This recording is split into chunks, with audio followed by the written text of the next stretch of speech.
การบรรยายในชุดธรรมะกับมนุษย์เป็นครั้งที่6นี้จะได้กล่าวโดยหัวข้อว่าธรรมะช่วยให้การงานไม่เป็นทุกข์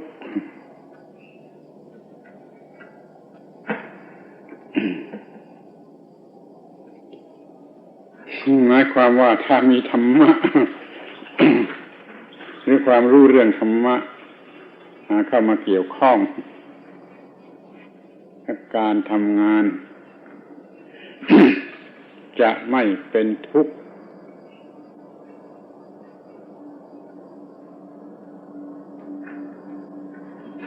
ข้อนี้เราเล็งไปถึงว่าการศึกษาในโรงเรียนหรือสถานการศึกษานั้น เขาก็สอนกันแต่เรื่องทำอย่างไร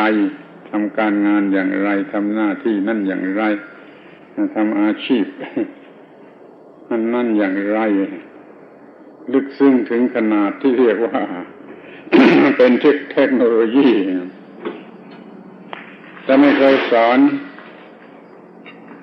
ในส่วนที่ว่าทำอย่างไรการทำงานจึงจะไม่เป็นทุกข์เมื่อเป็นอย่างนี้ผู้ที่ทำการงานนั่นก็ต้องเป็นทุกข์ไปตามธรรมชาติหรือตามที่ปราศจากความรู้หรือจะเรียกว่าตามสัญชาตญาณ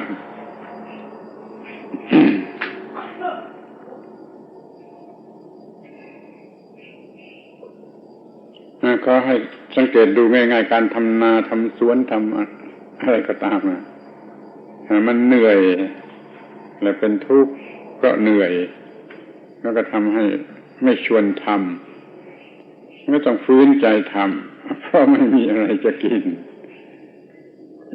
การงานอื่นๆก็เหมือนกันขึ้นชื่อว่าการงานแล้วมันไม่ได้ชวนทำ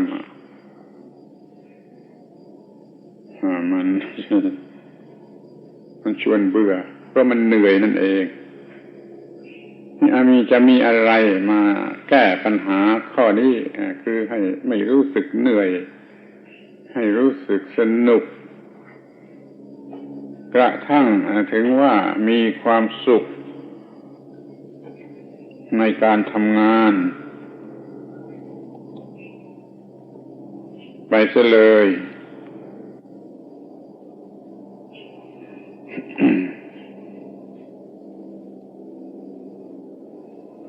ลองคิดดูว่ามีทางไหนไหมที่จะทำให้การงานไม่น่าเบื่อสนุก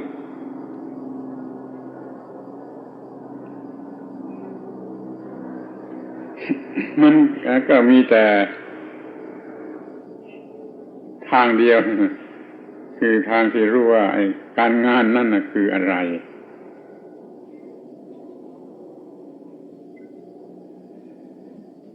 เราเคยพูดกันมาบ้างแล้วในเรื่องนี้แต่จะสรุปให้มันสั้นๆย่อๆเข้าใจได้ง่าย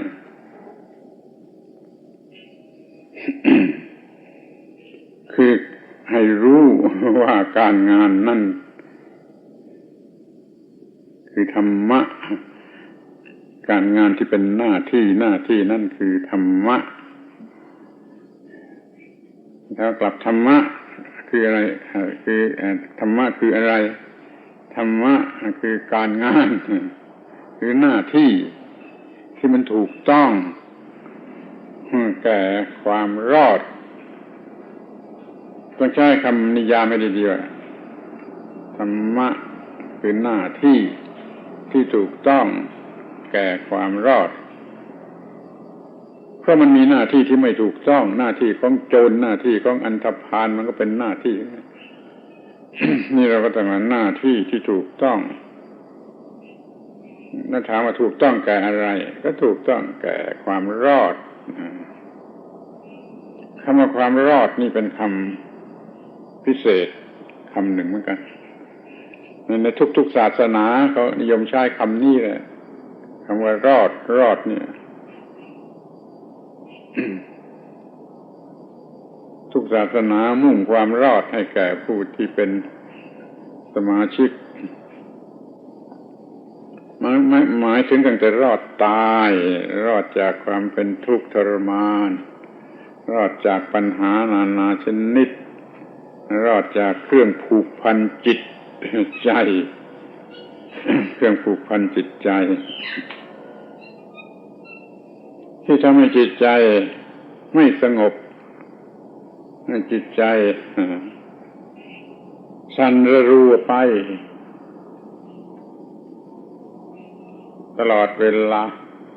นอนหลับก็ไม่สนิทจะสะดุ้งอยู่เสมอถ้ามันมีสิ่งที่เรียกว่าไม่ถูกต้องคือกิเลสน่ะมันมากแล้วมันก็เป็นอย่างนี้ ชีวิตนี้จะเหมือนกับถูกผูกพันด้วยของมารึงรัดผูกพันหรือมาด้วยของครอบงำปิดไว้เหมือนกับกะลาครอบแล้วก็ทิ่มแทงมันก็มีของแหลมทิ่มแทงอยู่เรื่อยหรือก็ว่าเป็นทุกข์ทรมานเหล่านี้คือสิ่งที่ต้องหมดไปหรือว่าเรารอดจากสิ่งเหล่านี้เราไม่มีสิ่งเหล่านี้ก็เรียกว่าความรอดหน้าที่ที่ถูกต้องเพื่อความรอดนั่นแหละคือหน้าที่อันสูงสุดที่เรียกได้ว่าธรรมะ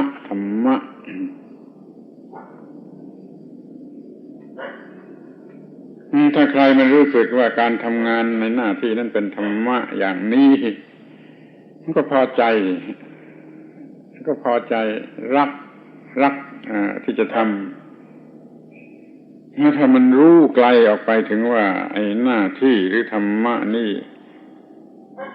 เป็นสิ่งที่พระพุทธเจ้าท่านเคารพข้อนี้บางคนอาจจะเคยได้ยินมาแล้วแต่บางคนอาจจะไม่เคยได้ยินก็ได้ว่าเมื่อพระพุทธเจ้าตรัสรู้แล้วใหม่ๆท่านมีปัญหาของท่านเองว่าต่อไปนี้จะเคารพอะไรรู้สึกว่าตรัสรู้ถึงที่สุดแล้วนี่ต่อไปนี้จะเคารพอะไร ท่านใครควรในที่สุดแล้วก็ตกลงประทัยว่าเคารพธรรมะคือหน้าที่เคารพหน้าที่ของพระพุทธเจ้าแล้วก็ประกาศเป็นประกาศสิทธิ์คล้ายๆก็แสดงความยืนยันว่าพระพุทธเจ้าทั้งหลายในอดีตในอนาคตในปัจจุบันทุกพระองค์เคารพธรรมะคือหน้าที่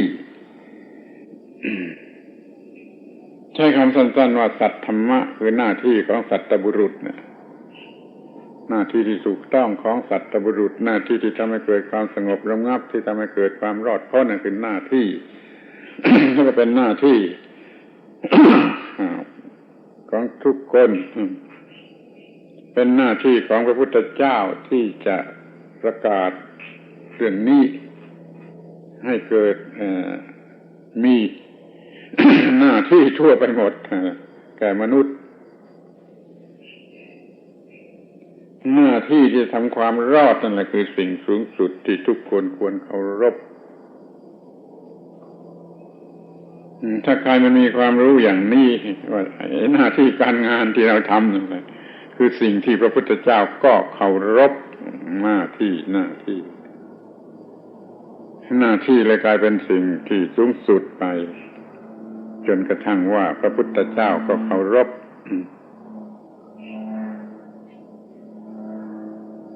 เดี๋ยวนี้คนส่วนมากที่ว่าเคารพพระพุทธเจ้านะแต่มันก็ไม่รู้จักสิ่งที่พระพุทธเจ้าเคารพก็เลยไม่ได้เคารพสิ่งที่พระพุทธเจ้าเคารพคือไม่ได้เคารพหน้าที่ ดังนั้นจึงมีผู้ปฏิญญาณตัวเป็นพุทธบริษัทสาวกพระพุทธเจ้านี่ไม่ชอบหน้าที่เกลียดชังหน้าที่หลบหลีกหน้าที่ทุกอย่างไปเลยทำหน้าที่โดยความฟื้นใจทำเพราะไม่ทำไม่ได้ เพราะว่าถูกบังคับหรือเพราะว่าไม่มีอะไรจะกินมันจึงทำหน้าที่ถ้าอย่างนี้ไม่ใช่ธรรมะไอ้หน้าที่ที่ผู้ทำมันโง่ไม่ได้ทำด้วยการบูชาในฐานะเป็นสิ่งสูงสุดเนี่ยหน้าที่เหล่านั้นไม่ใช่ธรรมะหน้าที่อย่างเดียวกันนั่นแหละหน้าที่ที่ทำอยู่นั่นแหละถ้ามันรู้ว่าเป็นหน้าที่คือธรรมะธรรมะคือหน้าที่คือสิ่งที่ช่วยให้รอดมันก็เคารพจิตใจมันก็เปลี่ยนทันทีมันก็รักหน้าที่บูชาหน้าที่ได้ทำหน้าที่มากเท่าไรมันก็ยิ่งพอใจเท่านั้นถ้าเหงื่อออกมามันก็ยิ่งพอใจว่าโอ้มันได้ทำหน้าที่ถึงขนาดเหงื่อมันจึงออกมา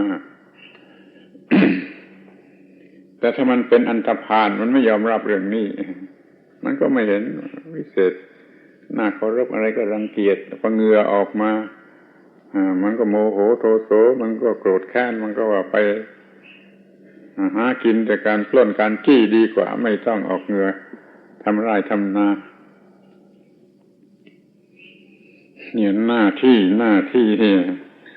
มันมีอยู่สองชนิดหน้าที่ของคนไม่รู้จักหน้าที่ไม่บูชาหน้าที่นี่เป็นอย่างหนึ่งแล้วก็หน้าที่ของคนที่รู้จักสิ่งที่เรียกว่าหน้าที่แล้วบูชาหน้าที่นี่มันก็อีกอย่างหนึ่งมันก็ต่างกันตรงกันข้ามขอให้เข้าใจสิ่งที่เรียกว่าหน้าที่เป็นธรรมะทั้งนั้นน่ะเพราะมันถูกต้องแก่การที่จะรอดจากความทุกข์ไม่ว่าความทุกข์ชนิดไหนไม่ว่าปัญหาชนิดไหน ดังนั้นมันจึงต้องทำหน้าที่ทุกอย่างหน้าที่ทุกอย่างคำว่าหน้าที่ทุกอย่างนี่เราพอจะถือเป็นหลักได้สั้นๆจำได้ง่ายๆว่าหน้าที่หาเลี้ยงชีวิตนี่เป็นข้อที่หนึ่งแล้วก็หน้าที่บริหารชีวิตอันหนึ่งนี่หน้าที่ในการสังคมสมาคม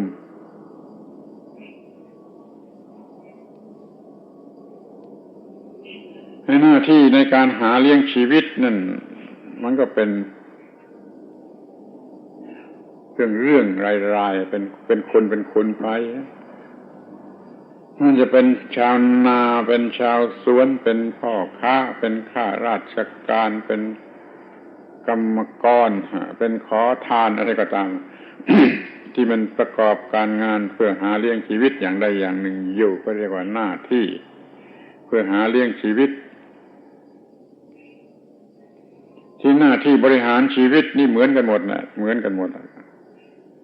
คือมันจะต้องกินอาหาร มันจะต้องกินข้าวอาบน้ำถ่ายจาระปัสสาวะจะต้องทำบริหารร่างกายทุกอย่างแม้ที่สุดแต่จะต้องทำความสะอาดบ้านเรือนล้างถ้วยล้างจานกวาดบ้านถูพื้น นี่เป็นการบริหารก็เป็นหน้าที่อย่าเห็นว่าไม่ใช่หน้าที่ไม่บริหารชีวิตก็อยู่ไม่ได้ ไม่หาเลี้ยงชีวิตก็อยู่ไม่ได้จะแยกเป็นสองฝ่ายเพราะมันกว้างแคบสูงต่ำกว่ากันที่นี่เหลืออันที่สามหน้าที่ในการคบหาสมาคมอันนี้ก็สำคัญมากอย่าให้ผิดอย่าให้บกพร่องในการคบหาสมาคม เพราะเหตุว่าไม่มีใครอยู่ในโลกนี้คนเดียวได้หรือว่าธรรมชาติมันก็ไม่ได้จัดมาให้สำหรับอยู่ในโลกนี้คนเดียว มันจัดมาในลักษณะต้องอยู่รวมกันมากๆ แม้เดี๋ยวนี้สมมติว่าเขาจะให้เราอยู่คนเดียวเขาให้เราครองโลกคนเดียวทุกอย่างให้หมดเลยในโลกนี้อะไรก็ตามแล้วให้เราอยู่คนเดียวเห็นได้ทันทีว่ามันอยู่ไม่ได้มันทำไปไม่ได้แม้เขาจะยกโลกทั้งโลกให้เราครอบครองแล้วอยู่คนเดียวก็เป็นว่าเราต้องอยู่กันมากคนเมื่ออยู่กันมากคนมันก็ต้องมีสิ่งที่จะทำให้อยู่กันได้ สิ่งที่จะทำให้อยู่กันได้มันก็มีมากมายหลายอย่างศึกษาเองโดยรายละเอียดที่เล่าเรียนกันมาในนวโกวาทก็ได้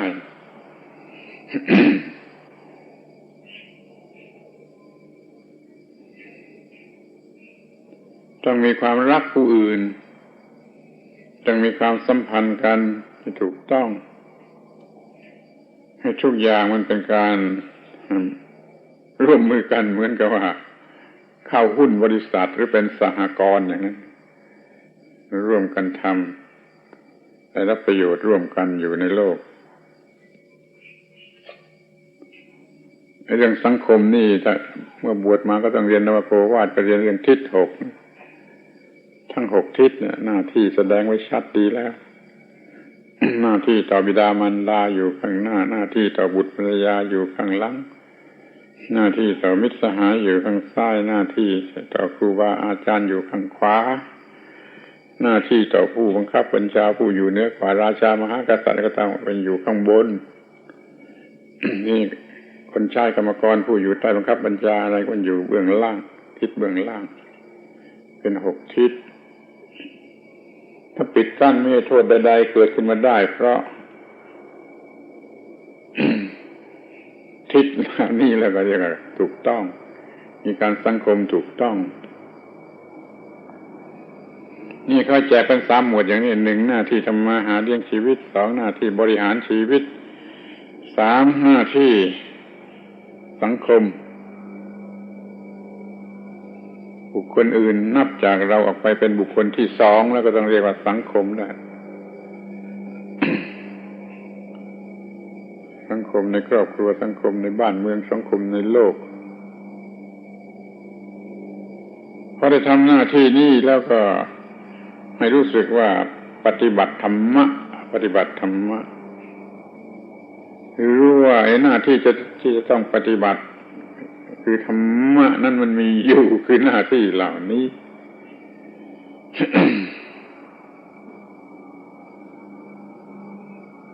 สิ่งที่เรียกว่าหน้าที่นี่ต้องถือเป็นสิ่งสูงสุด ถ้าว่าโดยอ้างหลักก็จะพูดว่าเป็นสิ่งที่พระพุทธเจ้าก็เคารพนั่นจึงเป็นสิ่งสูงสุด ทีนี้ไม่ต้องอ้างหลักอะไรเอาตามข้อเท็จจริงที่จะเห็นกันอยู่ด้วยตนเองนี่ว่าหน้าที่นี่คือสิ่งที่ช่วยให้รอด สิ่งที่ช่วยให้รอด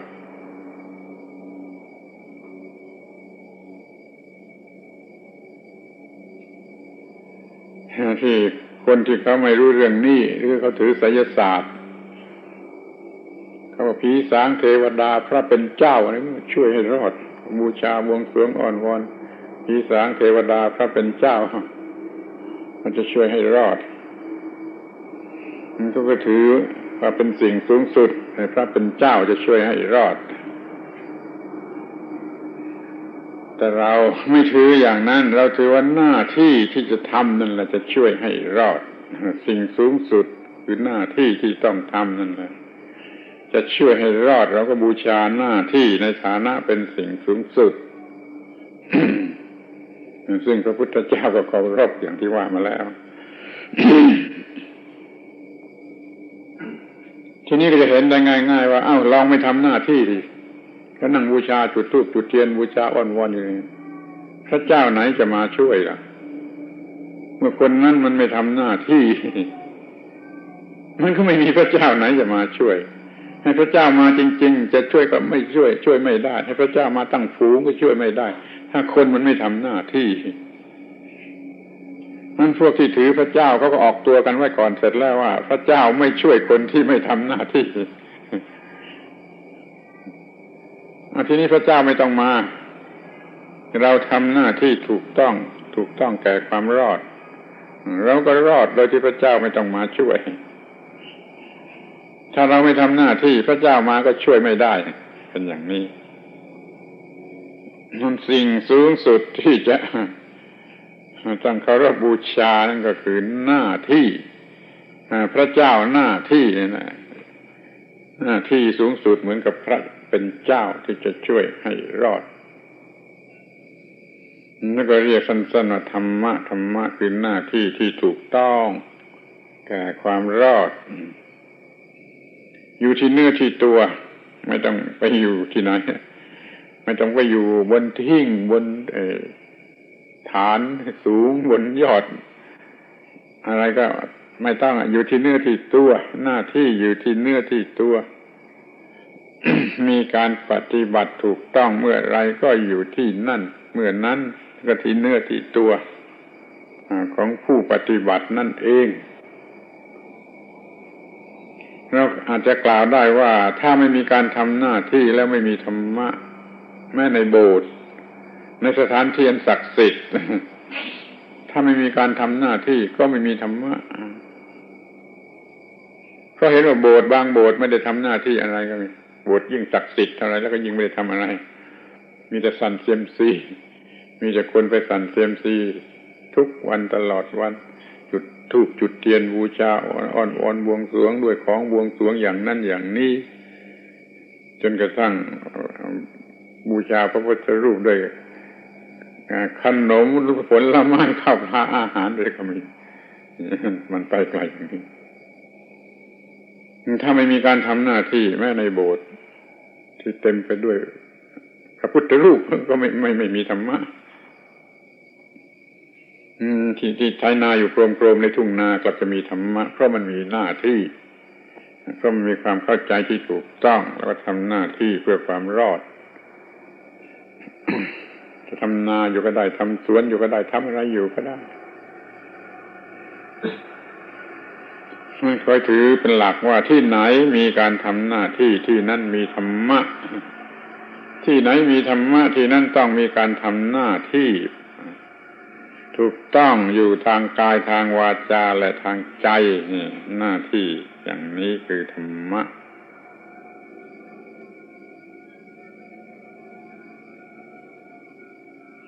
ทีนี้ก็ต้องมีสติสัมปชัญญะปัญญาทำหน้าที่ก็คือธรรมะอีกเหมือนกันถ้าเราถือหน้าที่การงานนั่นเป็นสิ่งสูงสุดก็ต้องหาอุปกรณ์มาทำให้ดีเครื่องมือเครื่องใช้ทำให้ดีคุณธรรมอื่นๆที่จะทำหน้าที่ก็เตรียมไว้ให้พร้อม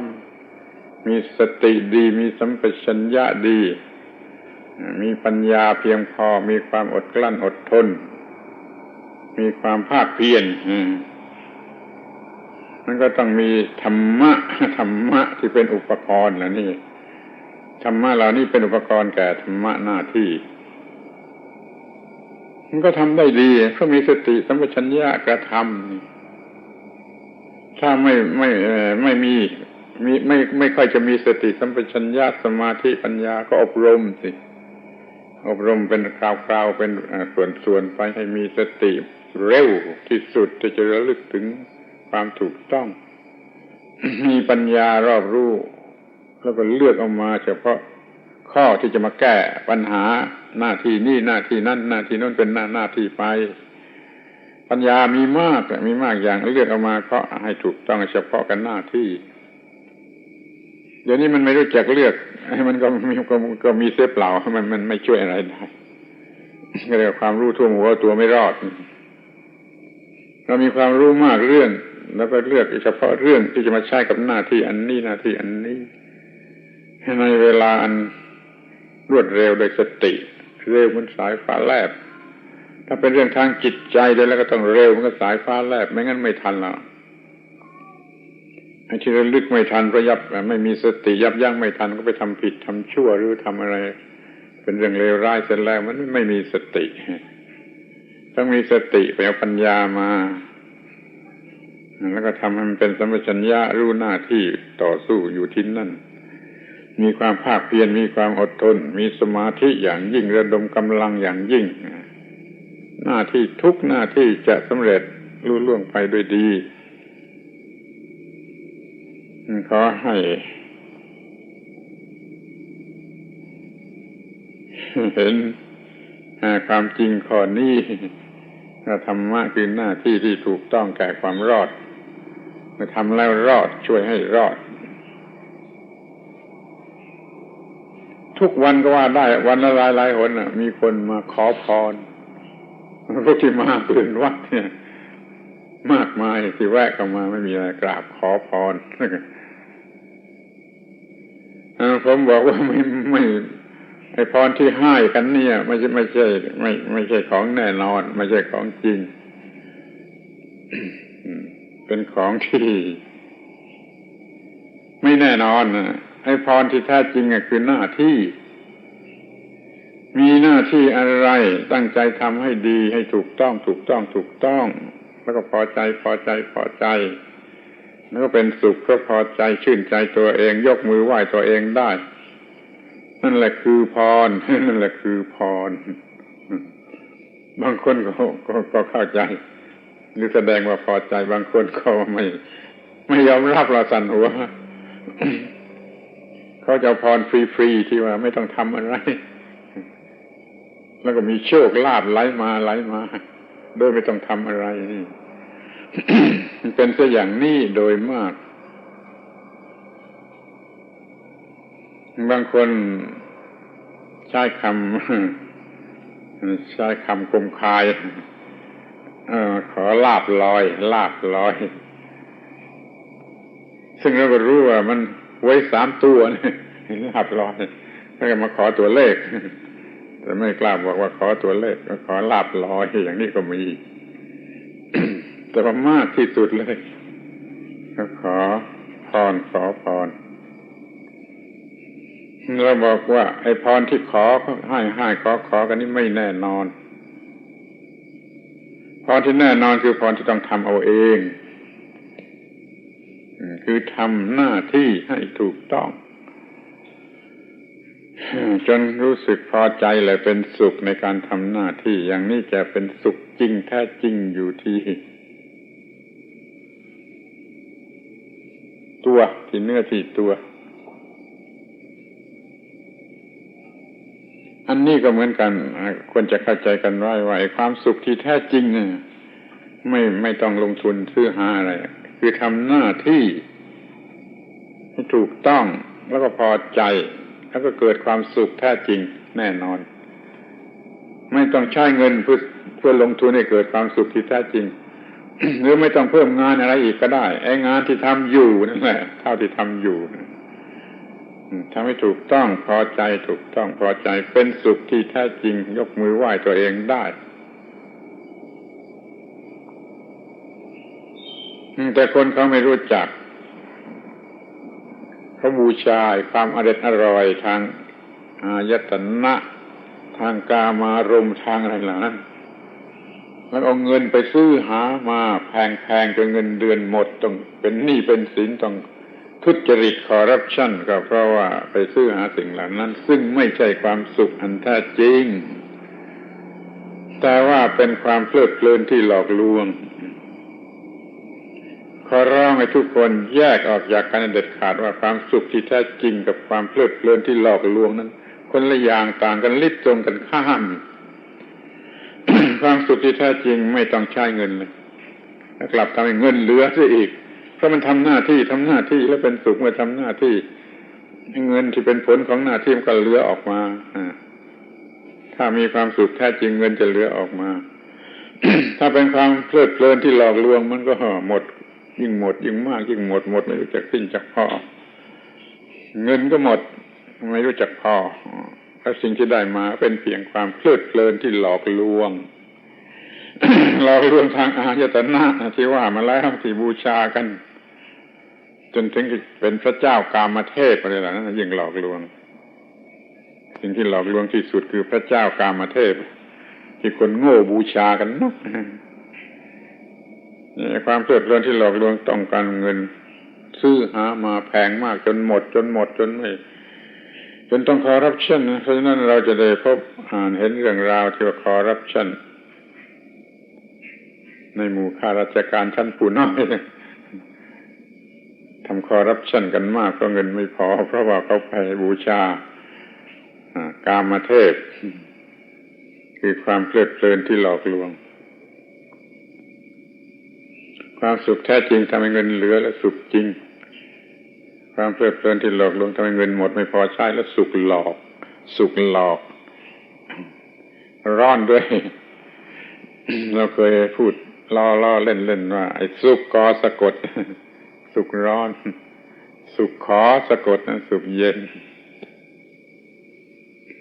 ขอให้รู้จักสุขที่แท้จริงซึ่งไม่ต้องใช้เงินซื้อกลับทำให้เงินเหลือทำหน้าที่เป็นสุขพอใจ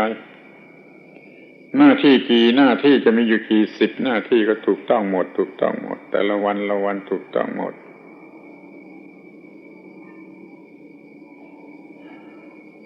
ทำเพื่อความถูกต้องเพื่อหน้าที่ที่ถูกต้องชนิดที่ยกมือไหว้ตัวเองได้พอค่ำลงก่อนแต่จะนอนขอเวลาสักหน่อย เมื่อลึกว่าวันนี้ได้ทำอะไรบ้างผิดถูกกี่เรื่อง ใครควรดูแล้วไม่มีผิดเลยหน้าที่ทุกชนิดถูกต้องหมดไม่มีผิดเลยโอ้ยกมือไหว้ตัวเองเคารพตัวเองนับถือตัวเองชื่นใจตัวเองยกมือไหว้ตัวเองทำได้แล้วนั่นถึงที่สุดของความสุขที่แท้จริงถ้านึกถึงแล้วโอ้ยไหว้ไม่ลงมันทำอะไรแต่เพื่อตัวกูของกูอะไรสักนิดก็เพื่อตัวกูของกูต่อรองกันด้วยตัวกูของกูมันก็เลยไหว้ตัวเองไม่ลงต่างกันมากอย่างนี้ยกมือไหว้ตัวเองได้มันเป็นสวรรค์ที่แท้จริงไม่สกปรกเหมือนสวรรค์กามารมณ์สวรรค์ที่เกิดจากหน้าที่บริสุทธิ์พอใจตัวเองเนี่ยเป็นสวรรค์ที่สะอาดสวรรค์กามารมณ์สวรรค์สกปรกไม่เอามาเกี่ยวข้องกันกับเรื่องนี้ ยกมือไหว้ตัวเองได้เมื่อไรเป็นสวรรค์ที่แท้จริงเหมือนนั้นเกลียดน้ำหน้าตัวเองเมื่อไรก็เป็นนรกที่แท้จริงเหมือนนั้นไม่ต้องต่อตายแล้วนะที่นี่และเดี๋ยวนี้และเวลานี้ มันเป็นนรกหรือว่ายังซ่อนอยู่โดยไม่รู้สึกตัวนรกรอเวลาก็ได้ยกมือไหว้ตัวเองได้เป็นสวรรค์เกลียดน้ำหน้าตัวเองเป็นนรกขอถือหลักอย่างนี้เถิดมันจะมีธรรมะเข้ามาคุ้มครองอย่างแน่นอนจะมีธรรมะเข้ามาคุ้มครองอย่างแน่นอน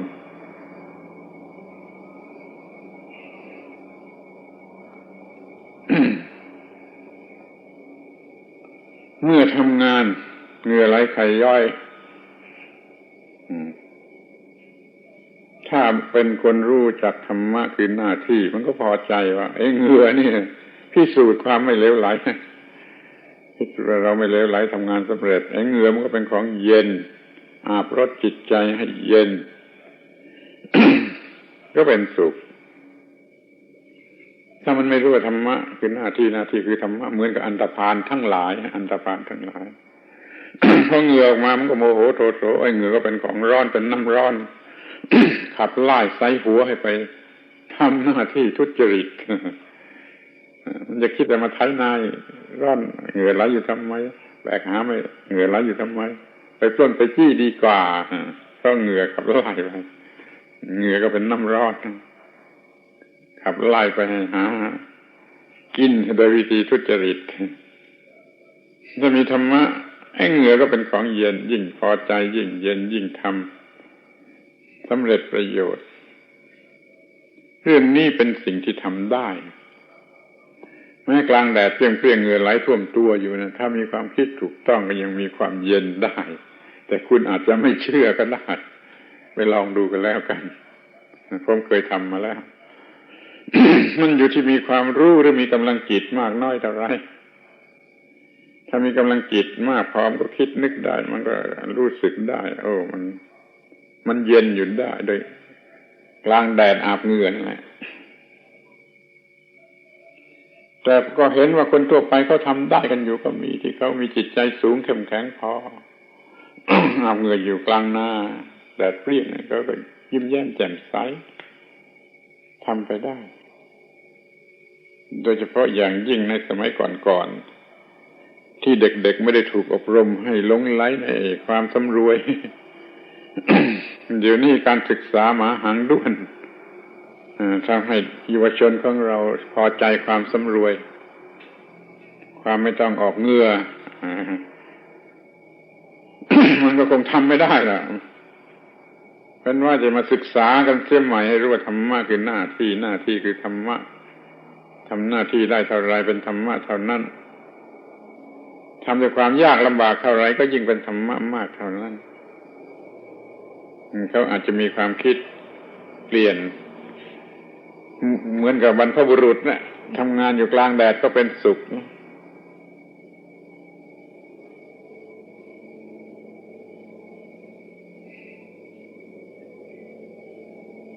มีความเข้าใจถูกต้องในเรื่องธรรมะคือหน้าที่แล้วมันจะไม่เลือกหน้าที่การงานอะไรนัก นี่มันจะมีงานทำไม่ต้องว่างงานแล้วมาทำหน้าที่ขยันขันแข็งไอ้หน้าที่ต่ำๆหน้าที่ง่ายๆหน้าที่เร็วๆนั่นที่สมมุติกันว่าต่ำว่าเร็วนะมันก็จะค่อยแข็งขึ้นดีขึ้นก้าวหน้าขึ้นไปเพราะมันสามารถโดยแท้จริง ถ้ามันเป็นคนหยิบโยงไม่เอางานไม่เอาหนักไม่เอาเบาไม่สู้แม่หน้าที่ จะได้มาแพงมาดีมันก็วินาศในที่สุด มันก็ทำไม่ได้เหมือนกันต้องขนาดบูชาหน้าที่ให้ดีที่สุดแล้วก็แม้จะว่าต้องขอทานไปก่อนก็ทำดีที่สุดจนพ้นจากความเป็นขอทานพ้นจากความเป็นกรรมกร พ้นจากงานหนักมาสู่งานเบา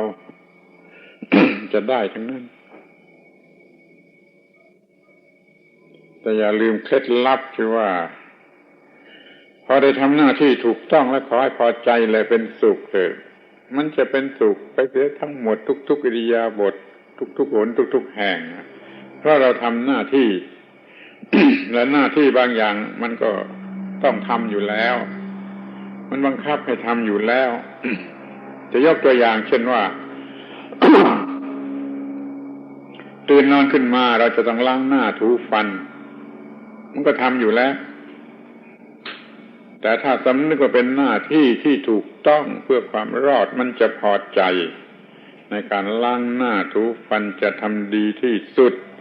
พอใจที่สุดเลยเป็นสุขตลอดเวลาที่ล้างหน้าและถูฟันแล้วใครเคยทำได้บ้างใครเคยทำกันบ้างขอถามตรงๆอย่างนี้เพราะมันไม่รู้ว่าหน้าที่คือธรรมะมันก็ทำอย่างเสียไม่ได้บางทีมันก็ไม่อยากจะทำเลยซ้ำไปแล้วมันก็ถูฟันล้างหน้าเหมือนกันเท่านั้นแต่มันไม่เคยพอใจเลยเป็นสุขตลอดเวลาที่ล้างหน้าและถูฟันสมน้ำหน้ามันที่มันไม่รู้จักว่าธรรมะคือหน้าที่ ถ้ามันรู้จักว่าธรรมะคือหน้าที่มันจะหาความพอใจเป็นสุขได้ตลอดเวลาที่ล้างหน้าและถูฟันจะเอาอย่างไงทีนี้มันจะไปถ่ายจาระปัสสาวะทุกกระเบียดนิ้วทำให้มันถูกต้องเป็นหน้าที่คือธรรมะทำให้ดีที่สุดตามวิธีการที่จะถ่ายจาระปัสสาวะให้ดีที่สุดบริหารให้ดีที่สุดถูกต้องและพอใจถูกต้องและพอใจเลยมีความสุขคือถูกต้องและพอใจถูกต้องพอใจตลอดเวลาที่ถ่ายจาระปัสสาวะแต่คนโง่ทำไม่ได้หรอกมันไม่รู้ว่านี่คือหน้าที่คือธรรมะบางทีมันก็ทำอย่างเสียไม่ได้ทำอย่างเลวที่สุดทำอย่างพรวดพลาดที่สุดวินัยของพระถ่ายจาระเบ่งแรงก็เป็นอาบัติคุณบวชใหม่อาจจะยังไม่ได้เรียนก็ได้แต่ถ้าเรียนรอบครอบทั่วถึงไปแล้วถ่ายจาระเบ่งแรงก็เป็นอาบัติ คือมันไม่ดีมันไม่ถูกต้องเองชายจาระปัสสาวะโดยวิธีที่ถูกต้องสะอาดหมดจดแล้วก็พอใจถูกต้องแล้วพอใจรู้ว่าทำถูกต้องแล้วก็พอใจรู้ว่าเป็นธรรมะที่ถูกต้องแล้วก็พอใจเขาเป็นสุขตลอดเวลาที่ถ่ายจาระปัสสาวะเนี่ยแล้วทำไมมันไม่เป็นทำไมมันไม่ได้มันไม่ได้เพราะความโง่ที่มันไม่รู้ว่าหน้าที่คือธรรมะธรรมะคือหน้าที่มันก็ไม่ได้เสียเวลาอะไรเพิ่มขึ้นก็ทำอย่างเดิมจะได้รับความพอใจเคารพตัวเองว่าทำหน้าที่ดีที่สุดยังมีผลทางสุขภาพอนามัยดีที่สุดอีก จะไปอาบน้ำทีนี้จะไปอาบน้ำก็เป็นหน้าที่จะต้องอาบน้ำต้องพอจะถูกต้องและพอใจจะไขก๊อกน้ำหรือตักขันรดเอาหรือทำอย่างไรก็ตามมันถูกต้องถูขี้ใครดีที่สุดต้องทำดีที่สุดทุกอย่างในการอาบน้ำพอใจทุกกระเบียดนิ้วที่ถูกต้องทุกอิริยาบถที่ถูกต้องจะใช้คำว่ามีสมาธิถูขี้ใครเลยก็ได้ทำสมาธิชนิดหนึ่งเลยในการถูขี้ใคร มันก็เลยมีความสุขมีการพอใจว่าถูกต้องตลอดเวลาที่อาบน้ำชื่นใจตัวเอง นี่ก็เป็นว่ามีความพอใจถูกต้องเป็นสุขแท้จริงโดยไม่ต้องใช้เงินอะไรโดยใช้หน้าที่ที่ทำอยู่แล้วนั่นแหละเป็นเดิมพันหรือเป็นทุนจะไปกินอาหารมันก็ต้องกินอาหารอยู่แล้วก็ให้มันได้รับความถูกต้องพอใจตลอดเวลาที่กินอาหารจะตักข้าวใส่จานจะตักข้าวใส่ปากจะเคี้ยวจะกลืนมีสติสัมปชัญญะทำให้ดีที่สุดถูกต้องพอใจถูกต้องพอใจจิตใจปกติเยือกเย็นในการกินอาหาร อย่าไปทะเลาะกับลิ้นอร่อยไม่อร่อยอย่ามีปัญหาอย่างนั้นถ้าอร่อยก็รู้ว่าอร่อยก็แล้วก็ไม่หลงกับมันอย่าไปหลงกับมันแม้มันอร่อยจะกินก็ได้แต่อย่าไปหลงกับมัน ถ้ามันเกิดไม่อร่อยขึ้นมาก็ให้มันรู้มันเช่นนั่นเองบ้างไม่ต้องไปด่าแม่ครัวให้เห็นว่ามันเป็นอันหนึ่งอย่างนี้มีรสอย่างนี้ก็แล้วกันถ้ามันมีรสชาติผิดไปจากที่เคยกินจะเป็นแกงเป็นกับอะไรมันทำไม่ดีทำไม่อร่อยก็ไม่ต้องไปทะเลาะกับแม่ครัวถ้าเป็นผลไม้เกิดไม่หวานขึ้นมาก็ว่ามันเป็นชนิดนี้ก็แล้วกันมันเป็นส้มชนิดนี้มันเป็นอะไรชนิดนี้รสมันอย่างนี้เองแตงโมชนิดนี้รสมันอย่างนี้เองอย่าไปมัวทะเลาะกับแตงโมนี่มันจืดไปหรือส้มมันเปรี้ยวไปนี่ก็เรียกว่ากินอาหารถูกต้องพอใจเยือกเย็นไม่อร่อยก็พอใจว่ามันเช่นนี้เอง ไม่ต้องหวั่นไหวในจิตใจอร่อยก็ไม่หลงไหลกับมันไม่เป็นทาสของความอร่อยตลอดเวลาที่กินอาหารมีปกติสุขมีความถูกต้องยิ่งเป็นพระด้วยแล้วก็ยิ่งมีเรื่องถูกต้องมากมายทีเดียวแล้วก็พอใจ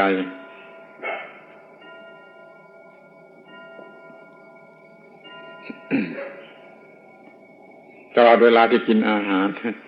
ใครทำอย่างนี้ได้บ้างลองถามตัวเองดูว่ามันมีขึ้นลง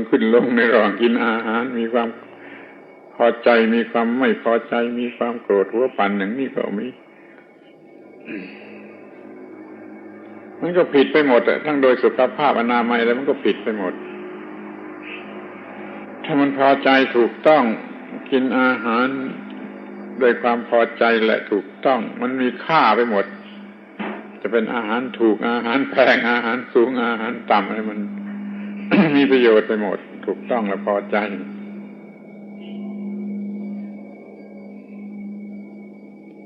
ที่นี่จะมาทำอะไร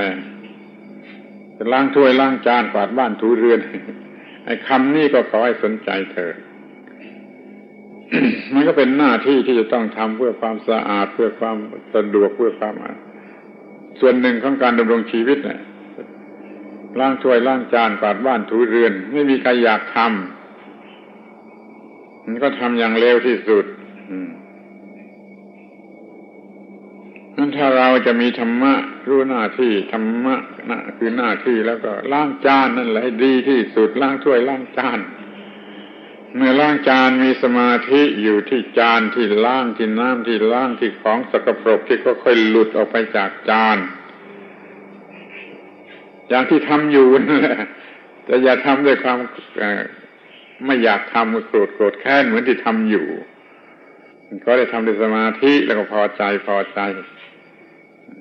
จานก็สะอาดออกไปจิตใจก็สะอาดด้วย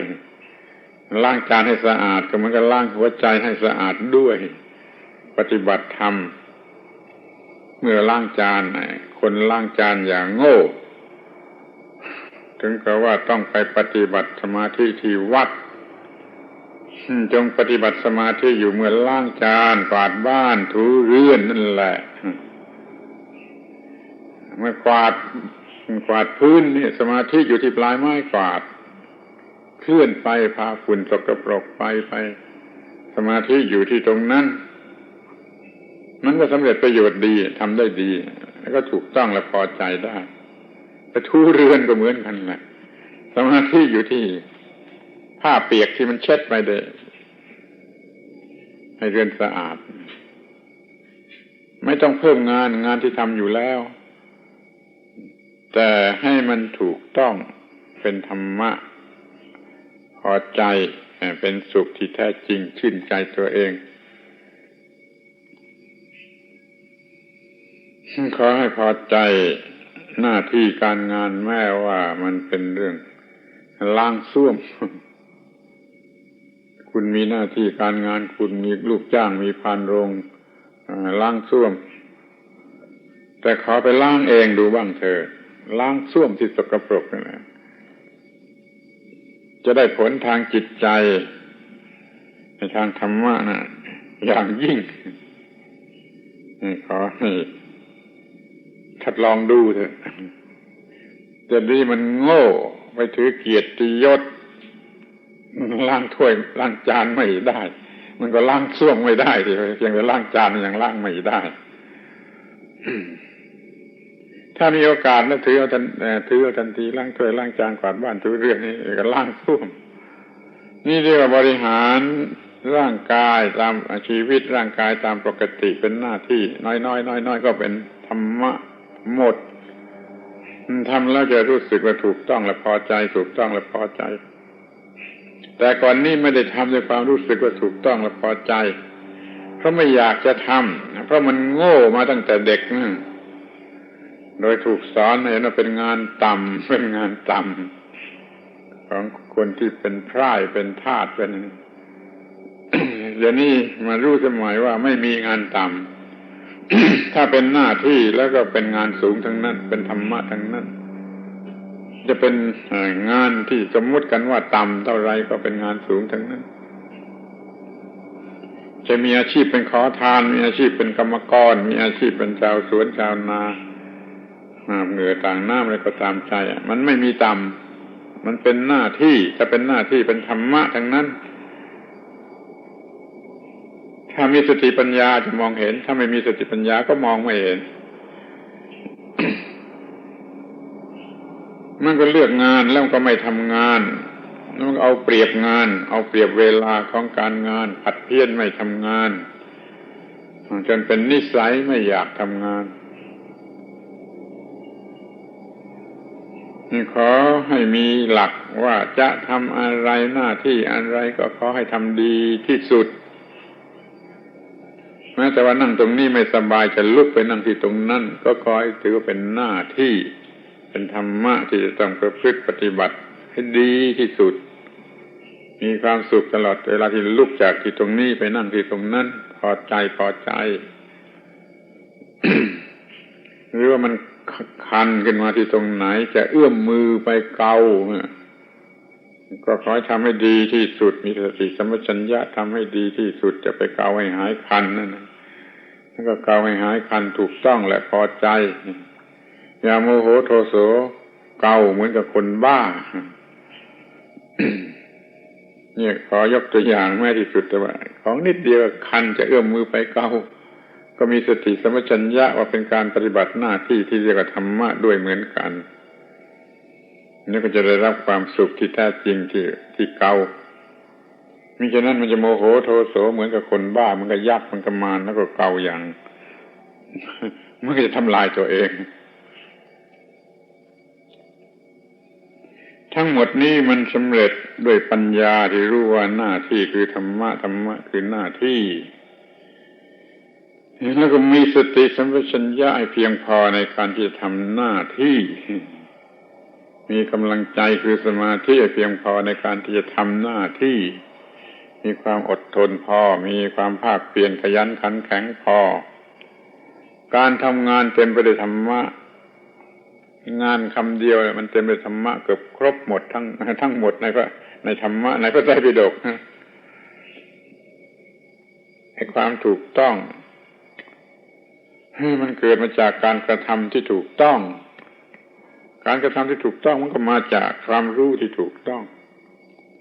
โดยเฉพาะอย่างยิ่งรู้ว่าธรรมะคือหน้าที่เป็นสิ่งสูงสุดที่แม้แต่พระพุทธเจ้าก็เคารพคือหน้าที่และการงาน